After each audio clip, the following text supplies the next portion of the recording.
विद्यार्थियों अगली हेडिंग है आपकी प्रथम विश्व युद्ध।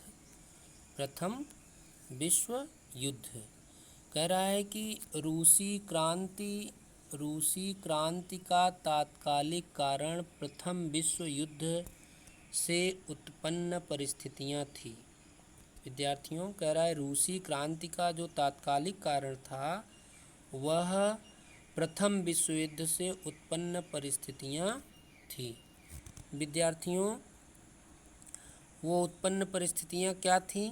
कह रहा है कि रूस की जनता इस युद्ध में रूस के प्रवेश के खिलाफ थी। विद्यार्थियों बता रहा है कि जो रूस की जनता थी वह प्रथम विश्व युद्ध के खिलाफ थी।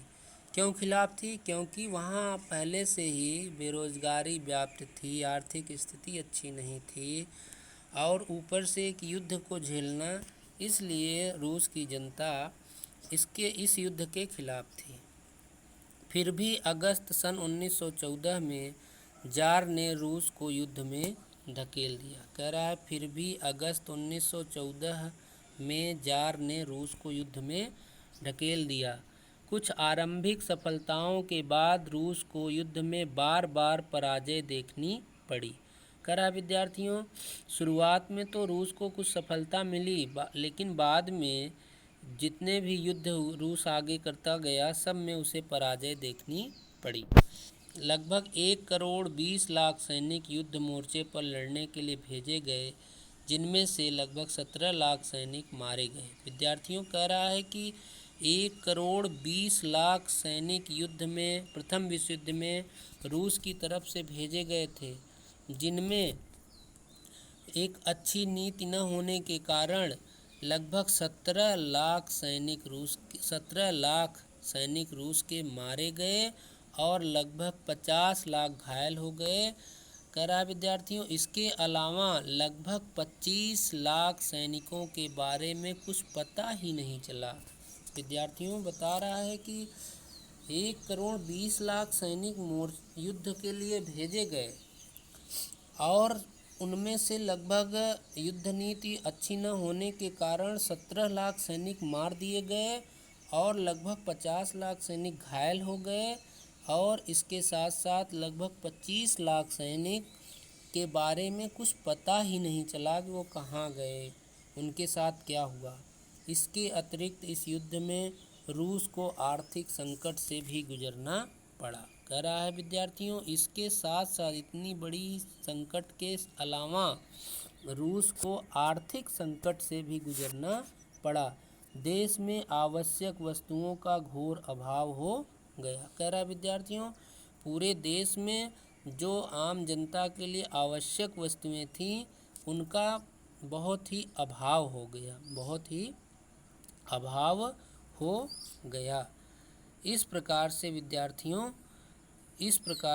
विद्यार्थियों जब रूस की जनता ने मना किया कि प्रथम विश्व युद्ध में रूस न कूदे, फिर भी रूस की जनता की मांग को दरकिनार करते हुए वहाँ का जार सम्राट रूस को प्रथम विश्व युद्ध में ढकेल दिया, जिसके वजह से रूस को काफ़ी क्षति उठानी पड़ी, जिनमें रूस के लगभग 17 लाख सैनिक मारे गए, 50 लाख सैनिक घायल हो गए, 25 लाख सैनिकों के बारे में कुछ पता ही नहीं चला और आर्थिक रूप से भी रूस काफ़ी पिछड़ गया।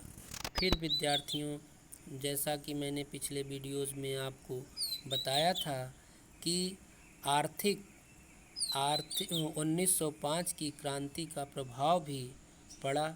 तो 1905 की जो क्रांति थी उसका जो प्रभाव था वह कैसे पड़ा, इसके बारे में मैंने आपको बताया था कि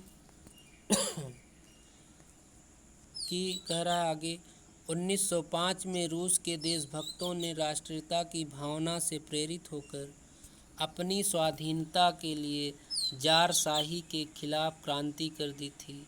यद्यपि उन्हें सफलता नहीं मिल सकी थी, फिर भी रूसी जनता को अपने राजनीतिक अधिकारों का ज्ञान जरूर हो गया था।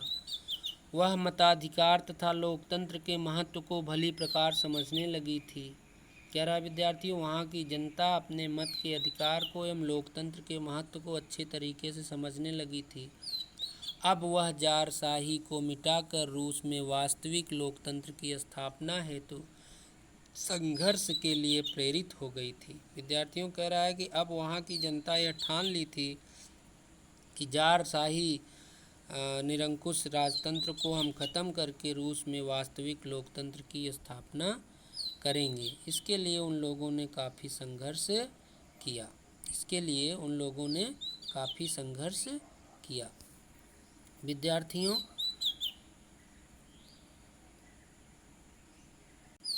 इसके साथ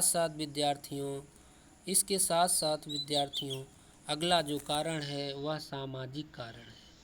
रूसी क्रांति से पूर्व रूस की सामाजिक दशा अत्यंत दयनीय हो चुकी थी। कह रहा है विद्यार्थियों, रूसी क्रांति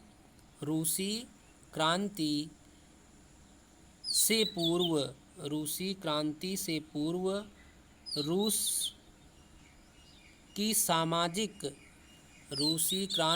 पूर्व रूस की सामाजिक दशा अत्यंत दयनीय हो चुकी थी। विशेष रूप से रूस के अर्धदासों, मजदूरों और किसानों का प्रत्येक स्तर पर शोषण किया जा रहा था। सामंती प्रथा की समाप्ति के उपरांत भी किसानों की दशा में कोई विशेष सुधार नहीं हुआ था। बता रहा है विद्यार्थियों कि रूसी क्रांति से पूर्व रूस की सामाजिक दशा अत्यंत दयनीय हो चुकी थी। विशेष रूप से